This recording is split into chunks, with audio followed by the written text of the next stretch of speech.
Parlez-moi d'IA. Mesdames et messieurs, bonjour.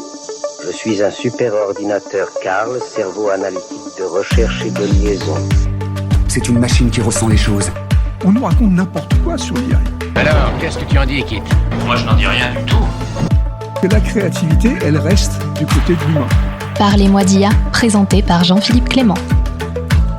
Bonjour à toutes et à tous, très heureux de vous retrouver pour cette saison 3 de Parlez-moi d'IA. Pour cette rentrée, on va se pencher sur les mises en œuvre de l'IA dans les collectivités locales, avec le témoignage de plusieurs d'entre elles qui vont nous partager leur méthodologie de test et de déploiement. On commence aujourd'hui avec Anne Masse, qui semble particulièrement intéressée par l'open source. Alors accordez-vous une bonne demi-heure, il faut au moins ça pour ce sujet, pour interroger une nouvelle fois le phénomène intelligence artificielle sur ses aspects sociaux, culturels, éthiques, techniques, politiques et territoriaux. Cause Commune, 93.1 FM. Vous êtes bien sur Cause Commune, la voix des communs, la voix des possibles. Vous nous écoutez sur le web, toujours, cause-commune au singulier.fm, sur la bande FM à Paris 93.1 et sur le DAB+, et sur votre plateforme de podcast préférée. On va remercier Olivier Gréco, notre infatigable directeur d'antenne qui nous permet cet espace de liberté. Bon, nous avons besoin de vous et de quelques petits gestes pour vous, mais qui ont un impact énorme pour nous. Usez de vos super pouvoirs. Sur les plateformes, sur les réseaux sociaux, abonnez-vous, commentez, partagez, likez. Ça paraît rien, mais c'est notre seule récompense et ça nous fait connaître parce que ça manipule les algorithmes. Et c'est cool de manipuler un algorithme. Vous écoutez Parlez-moi d'IA. Cet épisode est réalisé en partenariat avec l'AFNOR dans le cadre de son livre blanc IA et collectivités territoriales qui fait le point sur les stratégies et les méthodes afin de déployer une démarche IA au sein de l'organisation. Vous pouvez retrouver le lien de cette initiative dans la description de cette émission. Donc nous commençons cette 3e saison avec une agglomération de taille moyenne. On va faire un peu les caractéristiques de cette agglomération, qui ne manque pas d'idées et d'énergie. Il s'agit de l'agglomération d'Annemasse. Donc l'idée globale de cette série d'émissions, c'est de vous donner envie de vous plonger dans une aventure IA, similaire à ces collectivités territoriales, ou dans votre organisation aussi, ça peut être aussi une organisation privée, parce que du coup, dans une entreprise, dans une collectivité, il y a quand même beaucoup les mêmes problématiques. Nos invités vont nous partager leur méthodologie, leurs étapes, leurs doutes, leurs aventures humaines, leurs résultats bien sûr. Et on commence avec le DIRCOM, le DIRCOM qui fait de l'IA, à Annemasse. Bonjour Jean-Marc Bourdon. Bonjour Jean-Philippe Clément, merci de m'accueillir. Merci d'être avec nous, donc on est à distance, ça s'entend un petit peu. Alors, parlez-moi d'IA, Jean-Marc. On va commencer par le commencement. On va s'intéresser à votre profil, finalement, et à vos débuts dans l'IA. C'est quoi, finalement, votre formation? J'ai dit que vous étiez DIRCOM, mais c'est quoi votre parcours de formation pour qu'on connaisse un petit peu mieux, finalement, votre background d'accès à l'IA? Alors oui, moi j'ai un double parcours universitaire, ce qui fait qu'aujourd'hui, c'est pour ça que je m'occupe un petit peu d'IA dans ma collectivité. Je suis à la fois un littéraire, j'ai fait des études de lettres modernes, et j'ai à la fois aussi un master en mathématiques et informatique appliquée aux sciences sociales. Et du coup, j'ai eu codé il y a 25 ans des choses en lien avec le traitement automatique des langues, qui est une des briques en fait de l'intelligence artificielle générative. Vous êtes un hybride du langage, en fait, c'est ça? Oui, ouais, tout à fait. Ouais. Moi, ce qui m'intéresse, c'est le langage, que ce soit le langage naturel ou le langage informatique, et du coup, l'IA fait une super synthèse entre les deux. Et alors, comment vous êtes lancé dans l'IA à Annemasse? Comment ça s'est passé en fait? C'est quoi la première étape? Comment vous avez fait? La première étape, c'est que on a monté des groupes de travail et on s'est rapidement rendu compte que la gestion de projets classique qui nécessite d'avoir une vision plutôt à moyen long terme ne fonctionnerait pas avec l'intelligence artificielle. Pourquoi? Parce que ça bouge tellement vite, c'est de jour en jour, voilà, les choses sont tellement mouvantes qu'on s'est rendu compte que ça serait impossible d'avoir une feuille de route. Donc on a vite laissé tomber des groupes de travail qui n'avançaient pas, ouais. Et on a créé une petite équipe pluridisciplinaire et on a la chance dans ma collectivité d'avoir quelqu'un qui est certifié Scrum Master. Et donc, on s'est dit, mais pourquoi on ne travaillerait pas avec une méthode de projet agile, qui est la méthode de projet Scrum. D'accord. Et du coup, on fonctionne maintenant via des sprints d'1 mois sur l'intelligence artificielle, ce qui nous permet d'être beaucoup plus agile et de construire une feuille de route en fait à Ouais. partir de ces sprints. D'accord. En termes projet, au lieu de commencer par un cahier des charges qui va donner lieu à un développement et donc à un résultat, Oui. et donc vraiment des trucs très linéaires, peut-être très longs aussi, et puis avec Oui. des choses qui bougent, vous avez préféré faire des petits tests d'un mois, vérifier si ça Exactement. fonctionne et continuer à incrémenter par-dessus, c'est ça, hein? Exactement, voilà, ouais, c'est vraiment ça, c'est la notion d'incrément. Quand on a commencé, on avait une visibilité à 1 mois. Ouais. Là maintenant, je commence à avoir une visibilité sur 6 mois, voire même 1 an. Ça y est, je commence à Oui. avoir sur plusieurs sprints un peu de visibilité, mais c'est parce qu'on a justement incrémenté et ajouté de la valeur sprint après sprint Ça- sur le sujet. Ça ouvre les perspectives au fur et à mesure, en tout cas. Exactement. Et du tout à fait. coup, c'est quoi finalement les thématiques ou les façons d'aborder ces différents sprints? Comment c'est structuré aujourd'hui, si vous deviez nous en détailler quelques-uns? Bah aujourd'hui, nous on a 3 grands piliers de travail sur l'IA. On a d'une part la gouvernance et la formation, et l'accompagnement en Ouais. fait autour de ce sujet des agents. Ça, on y Le reviendra deuxième volontiers après, ouais, Ouais. effectivement. Ouais.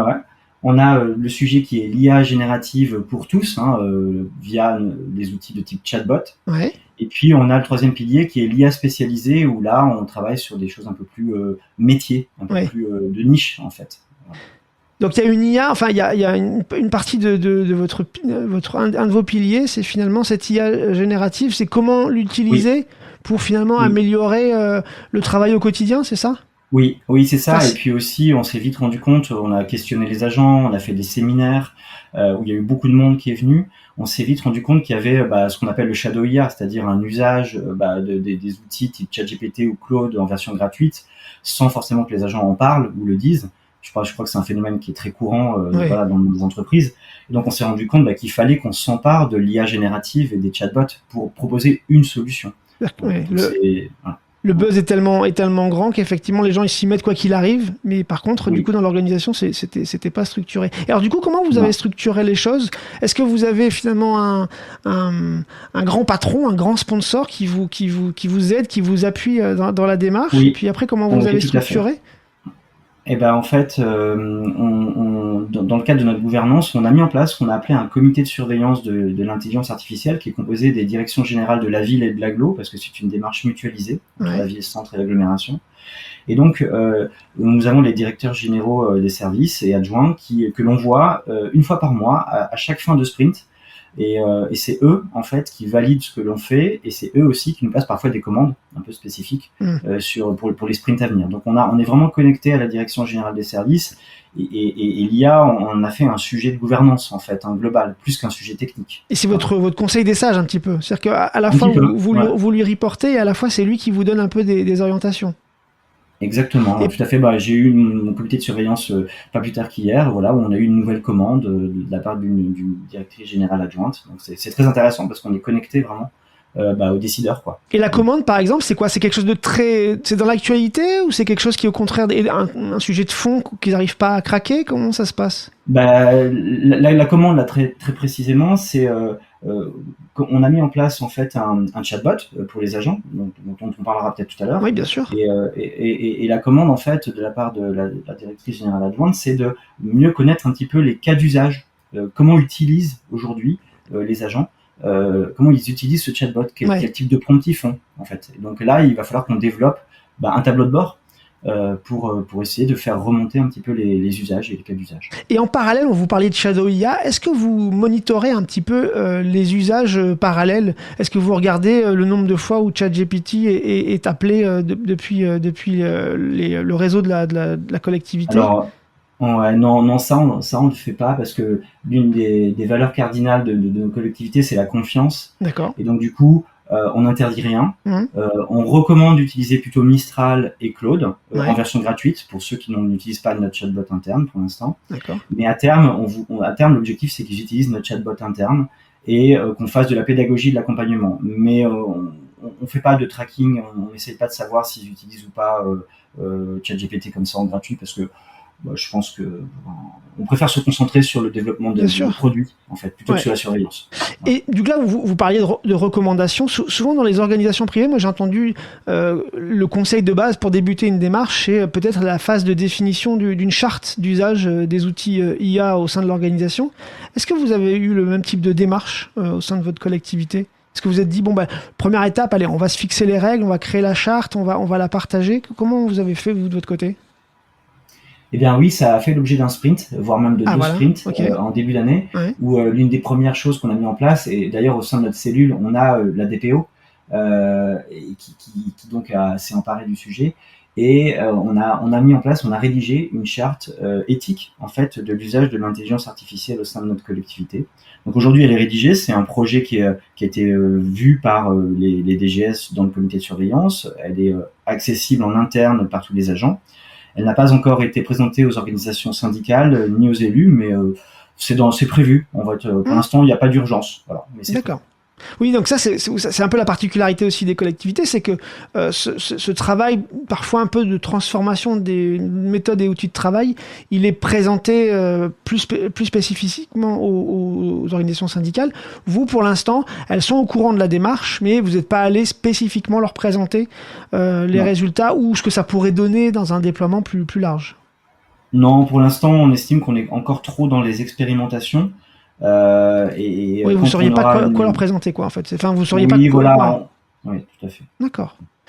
Et du coup, là, quand vous essayez de créer ces différents piliers d'organisation, finalement, vous me disiez en préparant cette émission que vous aviez, vis-à-vis de de l'IA, ces trois grands piliers que vous avez évoqués, et du coup, sur le pilier IA générative, vous vous organisez par sprint, mais vraiment, ça vient du terrain, quoi. Il y a personne qui dit, c'est les opportunités, là. Vous parliez de la DG qui vous demande effectivement de mieux comprendre quelque chose de très précis et de très concret. Comment ça vient au-delà du Conseil des sages? Est-ce qu'il y a aussi des initiatives qui viennent du terrain où on vous dit, j'aimerais bien travailler là-dessus, sur ça. Est-ce que tu peux m'aider, Jean-Marc? Oui, là, ça, on a des demandes. Alors, c'est plus, du coup, ça devient plus de l'IA spécialisée pour le coup. Voilà, donc on a des demandes d'agents qui essayent avec l'intelligence artificielle générative, par exemple, je vais prendre un exemple, ils essayent d'organiser de la planification de leurs équipes. Oui. Et rapidement, ils se heurtent un petit peu aux limites d'un Claude ou d'un Mistral qui hallucine ou qui voilà, et ça, au bout d'un moment, ils s'épuisent.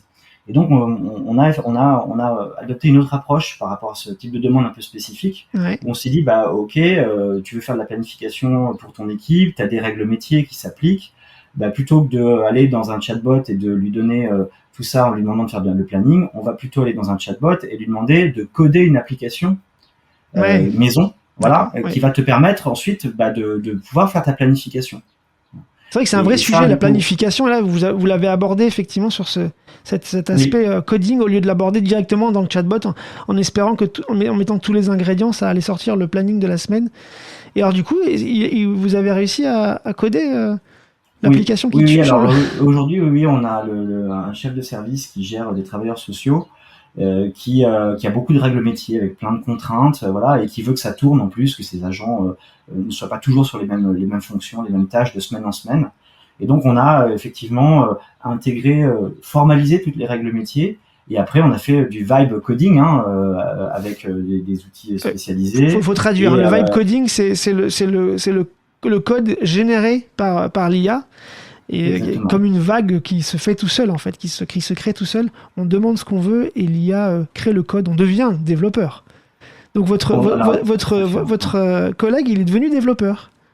Alors non. Notre collègue, lui, c'était vraiment notre client. Ah oui. Et c'est nous, via notre cellule dédiée à l'intelligence artificielle, qui avons travaillé avec l'IA pour coder. Donc ça reste une compétence de niche, bien entendu. Bien sûr. Mais le potentiel, il est vraiment intéressant. Et moi, j'ai montré au DG et puis au CODIR dans ma collectivité ce planificateur qu'on a fait. Ça a suscité beaucoup de questionnements, en fait, et beaucoup d'intérêt. Bien sûr. Voilà. Donc voilà le type de demandes qu'on peut avoir qui sont plus de l'IA spécialisée pour le coup. Il y a qui à vos côtés parce que bon, Jean-Marc, vous l'avez dit, vous codez, historiquement vous avez fait du code, donc vous savez, même avec le vibe coding, même avec l'aide de l'IA pour coder, vous savez quand même ce que vous avez devant les yeux quand vous voyez apparaître des lignes de code.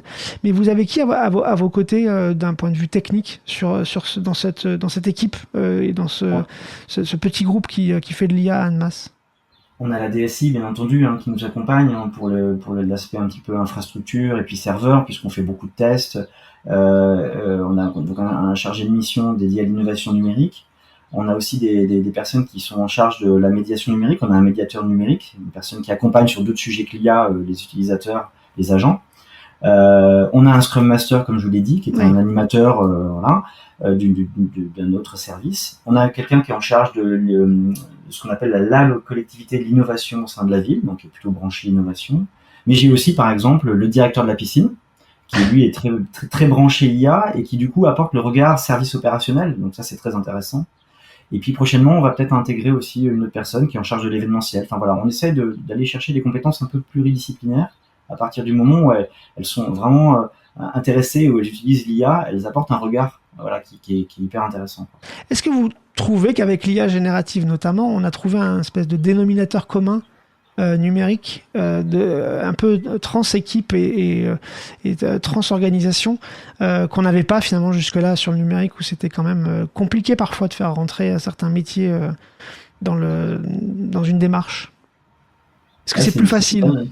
Ouais, c'est vraiment une bonne remarque. C'est vrai qu'effectivement, l'IA, elle vient traverser, et moi je le dis toujours à tous les gens à qui j'en parle, l'IA, elle bouleverse tous les métiers, elle transforme tous les services, toutes les directions, et ça devient effectivement un dénominateur commun qui est en train de s'installer, un petit peu comme l'informatique en fait, au sens large, en fait, c'est comme Internet. Voilà, de toute façon, il y a 3 grandes révolutions et elles sont là, en fait, Internet, l'informatique et l'IA. Et donc oui, ça crée un lien qui est vachement intéressant, en fait. Oui, vous avez raison. Rentrons dans le détail là, des outils que vous utilisez, parce que là, vous avez des particularités. Bon, vous utilisez des outils sur étagère, sous licence. Vous avez dit Mistral et c'était quoi le deuxième? Claude. Et Claude, bien sûr. Et dans ce cas-là, vous les achetez comment, par exemple, ces licences-là? Parce que c'est compliqué en collectivité d'acheter un SaaS, d'acheter une solution as a service, d'acheter une solution hébergée. Comment vous l'achetez, cette solution? Comment vous prenez une licence? Alors, dans les collectivités, il y a la possibilité d'avoir une carte bleue. Ça se négocie avec le Trésor public et les régisseurs en interne. Donc, moi, dans ma collectivité, ça fait déjà plusieurs années qu'on a cette chance. Il y a beaucoup de collectivités qui commencent à disposer de cartes bleues aujourd'hui. Ça demande une rigueur dans la gestion, mais c'est tout à fait faisable. Et une fois qu'on l'a, après, on peut faire n'importe quel achat effectivement sur le web et on peut acheter des licences SaaS, comme on l'a fait nous pour Claude. On est principalement sur cette IA-là aujourd'hui. Et c'est souvent d'ailleurs les services de com qui arrivent à avoir cette CB. Donc c'est aussi l'avantage que vous avez d'être côté com. Et du coup, donc dans les outils que vous utilisez, vous avez la particularité aussi d'avoir monté votre propre serveur et d'être quand même très orienté open source. Alors oui, parce que dans notre charte en fait de l'IA dont on a parlé tout à l'heure, on a 3 grands piliers. Le premier, c'est la souveraineté. Le deuxième, c'est la sobriété. Et le troisième, c'est l'utilité. Donc, notre objectif, c'est que quand on fait de l'IA, il faut que ça s'inscrive dans ce triangle. La souveraineté, pour avoir un petit peu étudié les choses, elle est quand même vachement compliquée, elle est complexe. Quand on utilise des outils américains, quand on commence à étudier un petit peu le Cloud Act et puis l'extraterritorialité du droit américain, on se rend bien vite compte que c'est pas évident, en fait, la souveraineté. Du coup, on s'est dit, aujourd'hui, il y a des outils open source, on a des éditeurs d'IA qui nous donnent la chance de pouvoir tester des LLM en licence ouverte, dont Mistral. On s'est dit, mais pourquoi on n'essaierait pas, lançons-nous, challengeons-nous dans un sprint, et pourquoi on n'essaierait pas de monter notre propre serveur d'IA pour voir un petit peu ce que ça donne. Concrètement, ça veut dire un serveur quelque part ? Oui, tout à fait. On a un serveur. Alors, on n'a pas acheté de machine parce que acheter une machine, ça représente, enfin, c'est acheter une carte graphique. Hein, Ah oui, bien et sûr. aujourd'hui, une carte graphique, c'est 50 000, 60 000 euros. Enfin, bon, Voilà. c'est des coûts délirants. Mmh. Et en plus, avec une obsolescence qui est, enfin Rapide, voilà, ouais. à mon avis, assez rapide. Donc, pour l'instant, on est en mode, externalisé dans le cloud où on a un serveur avec une GPU, une carte graphique, qui est suffisamment puissante pour héberger, alors non pas un large language model, non pas une IA large, mais un small, un petit modèle de langage. Et en l'occurrence, c'est Mistral Small 3.2, voilà, pour être très précis, Ouais. qui est en licence ouverte et qu'on a installé sur une carte graphique, sur une machine distante et qui tourne vachement bien. Et auquel vous avez du coup associé une interface pour arriver à l'interroger particulière? Tout à fait. Ouais, tout à fait. On a rajouté à ça une brique, donc open source, un client qui ressemble à un chat GPT. Et ce client, on l'a installé pour le coup dans le réseau de notre collectivité. Et ce client, c'est Open Web UI, voilà, qui est en fait un client chatbot qui est très avec une communauté très active, avec une possibilité de personnalisation qui est, un potentiel qui est incroyable en termes de personnalisation. Et aujourd'hui, on a ce client Open Web UI qui donc est connecté à notre Mistral Small à distance, mais qui nous permet aussi d'aller interroger aussi du Claude ou du Mistral via API. Oui. Donc, notre objectif, c'est de nous soustraire complètement des abonnements pour avoir une solution, une entrée unique via cet outil Open Web UI qui nous permette à la fois d'aller par défaut interroger notre Mistral Small qui est souverain, totalement souverain, et puis pour certains utilisateurs, peut-être de leur donner accès à la demande à un Claude quand ils ont des besoins plus spécifiques, parce que un petit modèle de langage ne peut pas tout faire, bien entendu. Il a cet avantage d'être sobre, mais il ne peut pas tout faire. Donc vous habituez vos testeurs à une interface et derrière vous pouvez interchanger les modèles, en l'occurrence un Mistral Small vraiment hébergé où vous savez exactement où est-ce qu'il est et comment il fonctionne, et puis éventuellement d'autres modèles sous autres licences connectés également. Combien il y a de testeurs aujourd'hui de cette interface LLM, cette interface modèle? Alors aujourd'hui, donc on a ouvert le testing au mois d'avril et on a 70 testeurs, ville et agglo, qui promptent tous les jours. Je regardais encore hier, il y a eu plus de 2000 prompts qui ont été réalisés. Enfin voilà, il y en a qui l'utilisent. En fait, il y a 3 catégories d'utilisateurs et c'est intéressant parce que quand on a une interface comme ça, quand on internalise les choses comme ça, on peut avoir des statistiques et on peut se rendre compte des usages. Donc ça, c'est vraiment très intéressant. Du coup, c'est plus opaque. Et je vois, moi, 3 catégories d'utilisateurs. Il y a les très actifs, il y a ceux qui sont très peu actifs, et puis il y a un peu un ventre mou de gens qui, de temps en temps, viennent l'utiliser. Et je me demande si c'est pas, si c'est pas comme ça aujourd'hui que ça se passe. Et aujourd'hui, ils peuvent rajouter leurs propres documents ou données au prompt pour que la réponse soit peut-être plus précise. Ça aussi, vous le gérez en interne, cette capacité à pouvoir accéder aux données des agents. Exactement, et ça c'est un des vrais enjeux parce qu'en fait, brancher une IA sur une interface client type ChatGPT, c'est une chose, mais le plus important c'est le contexte et c'est la donnée qu'on va donner à l'IA. Et là, nous, on est en train de plonger dans l'univers de ce qu'on appelle le RAG, qui donc l'analyse de la donnée et la donnée contextuelle qu'on va donner en fait à l'IA. Et on est en train de travailler sur des briques open source qui permettent, par exemple, quand je mets un PDF dans mon outil, qui va extraire le PDF, qui va peut-être lire les images dans le PDF, qui va tout traduire en texte et qui va tout bien découper de manière propre pour que ensuite notre Mistral Small puisse bien interpréter la demande. Et ça, c'est vraiment très important parce que si on ne fait pas ce travail-là, les pièces jointes, elles sont mal interprétées et du coup, les réponses de l'IA sont mauvaises. On essaiera de mettre les références de vos différents composants open source en pied de cette émission, comme ça on pourra donner effectivement envie d'aller voir et d'aller aussi tester ces éléments-là. Et puis du coup, il y a aussi ce qu'on disait, l'accompagnement général des agents de la collectivité. Comment vous faites l'accompagnement finalement à tous ces outils? Alors pour les testeurs et puis pour plus large, j'ai l'impression aussi. Eh bien, on a fait déjà 2 séminaires pour essayer d'avoir un discours un peu global et de recueillir un peu les avis, où on a eu à chaque fois plus d'une centaine, voire 150 personnes, donc c'est 10% de nos effectifs, ce qui est beaucoup pour nous, donc ça veut dire qu'il y a un vrai engouement, une vraie attente. Et puis là, à partir de la rentrée, on va mettre en place ce qu'on appelle ce qu'on a appelé des cafés IA, c'est des petits formats de 2 heures, où en fait les gens voilà pourront venir et puis pourront poser toutes leurs questions et nous on leur amènera aussi des réponses bien entendu sur c'est quoi un prompt, c'est quoi l'outil de interne que l'on va développer, que l'on va ouvrir. Donc l'accompagnement il est vraiment important et quand bien même demain on déciderait de ne plus faire notre chatbot interne et de ne plus faire de quelque chose de souverain, on garderait cet accompagnement puisque de toute façon l'IA elle est là et elle est là maintenant, elle est installée. Donc il faut qu'on apprenne aux agents à prompter, à utiliser, à comprendre ce que c'est qu'une hallucination, pourquoi l'IA répond mal, parce qu'elle répond souvent mal. Enfin voilà, il y a vraiment un gros effort de sensibilisation et de pédagogie à faire et ça c'est prévu en fait là à partir de la rentrée via ce format café IA. De manière quantitative, vous avez une cible de combien de personnes à peu près ?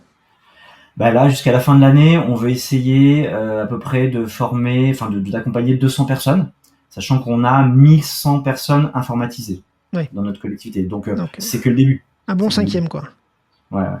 Et du coup, donc là, on peut imaginer que c'est une vraie aventure humaine en fait aussi. C'est une aventure technique. On voit bien, vous utilisez beaucoup d'open source, mais c'est aussi une vraie aventure humaine avec une équipe projet qui doit être très soudée autour de ces projets.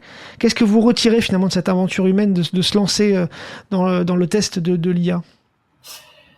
Voilà, énormément de choses. C'est-à-dire que oui, effectivement, beaucoup d'échanges avec des gens avec qui j'aurais jamais échangé. Donc ça, et puis avec par exemple, le directeur de la piscine, on travaille sur des sujets communication, mais là on travaille sur toute autre chose et c'est intéressant parce qu'on découvre de nouvelles manières de collaborer avec des hauts et des bas très très forts parce que parfois on a des grands espoirs et puis parfois des grandes déceptions parce que l'open source c'est pas évident, ça demande beaucoup d'investissement. Ce que je retiens aussi, c'est qu'on monte tous en compétences collectivement sur le sujet. C'est une vraie aventure. On a vraiment l'impression de défricher des choses. Et puis cette méthode Scrum en fait qui est vraiment incroyable que moi j'ai découvert à 49 ans et qui nous lie en fait, qui nous soude et c'est vraiment cette méthode est vraiment géniale en tout cas pour travailler sur l'IA. Donc moi je retiens une découverte de méthode et puis tout ça quoi. Voilà. Et vous avez vu des révélations des gens qui étaient plutôt sceptiques tout d'un coup devenir des fanas complets des outils potentiellement et des gens qui désormais sont convaincus qu'il y a quelque chose à faire avec l'IA. Oui, bien sûr. Après, il y a plusieurs types de réticences. Il y a la réticence environnementale. Oui. Donc là, nous, on apporte une réponse avec notre Mistral Small parce qu'on a pu mesurer l'impact écologique vu qu'on le sait. On sait exactement sur quelle machine il tourne. Et on peut dire, notre outil là, il a tel impact. Donc du coup, ça rassure aussi les gens parce qu'ils voient bien que l'impact, il n'est pas énorme. En l'occurrence, c'est un vol aller-retour Paris-Marseille par an, l'impact de la machine, en équivalent carbone. Donc ça rassure. Et après, il y a un autre type de réticence, c'est des gens qui, on pense qu'ils en ont pas besoin. Ou pensent que c'est un peu pas une blague mais que ça sert pas à grand chose et qui ont peut-être peur un petit peu que ça les remplace d'une certaine manière, de manière inconsciente. Donc là eux je pense qu'ils y viendront tout doucement parce que le sujet c'est pas de remplacer l'humain bien entendu. C'est de travailler différemment, je pense. Donc comme je vous le disais en introduction, l'idée de ces épisodes qui viennent à la rencontre des collectivités qui testent, c'est un petit peu de faire en sorte de donner envie à d'autres collectivités d'y aller. Ça serait quoi votre conseil finalement à une autre collectivité quel message que vous voulez faire passer depuis Annemasse sur l'usage de l'IA en collectivité ? En fait, je pense que il faut pas il faut pas s'appuyer. Enfin, moi, mon conseil, ça serait de ne pas s'appuyer que sur de la prestation externe. Alors, certains vont peut-être bondir en entendant ça, mais je pense qu'il est nécessaire sur l'intelligence artificielle de monter en compétences en interne pour comprendre de quoi on parle. Pour mieux savoir ensuite peut-être acheter des choses. Ça ne veut pas dire qu'il faut tout faire en interne, mais si on ne comprend pas comment fonctionne un minimum l'intelligence artificielle générative, à ce moment-là, moi, je crains que y ait des déploiements anarchiques ou que certaines solutions soient achetées, mais qu'en fait, ça ne corresponde à aucun besoin. Donc, et puis, je pense que c'est plus qu'un sujet informatique. C'est vraiment un sujet de transformation du travail, et donc il faut s'en emparer, et c'est vraiment une belle aventure. Écoutez, on va justement conclure sur ces mots. Merci beaucoup Jean-Marc d'être venu partager vos expériences et vos tests sur l'usage de l'IA dans votre collectivité. Merci beaucoup et puis bonne route à l'IA à Annemasse. Merci beaucoup Jean-Philippe. Et merci à vous, chères auditrices et chers auditeurs. Vous, comme vous le savez désormais, vous avez un grand pouvoir, un impact énorme sur la diffusion de cette émission. Avec un petit like et un petit commentaire sur les réseaux sociaux, cela nous emmène plus loin. Alors n'oubliez pas de liker cet épisode et de manipuler les algorithmes avec ces petits gestes. C'est une manière de nous récompenser de notre travail. Ça partage les contenus plus loin et ça nous fait très plaisir, en plus de lire vos commentaires des fois sur Apple Podcast ou sur Spotify. C'est donc le début de la saison 3 de Parlez-moi d'IA. Notre collectif continue de s'agrandir. Nous avons des projets de rencontres en présentiel. Alors si vous voulez participer à cette aventure, si vous êtes intéressé pour apprendre, pourquoi pas à fabriquer une émission de radio ou un podcast, si vous voulez nous accompagner dans ces futurs événements, si vous voulez participer tout simplement au partage des bonnes ressources sur le sujet de l'IA, n'hésitez pas à nous contacter pour rejoindre l'équipe. Suivez-nous sur LinkedIn pour être tenu au courant. Et bien entendu, restez sur le 93.1 FM sur Cause Commune et on se dit à très bientôt.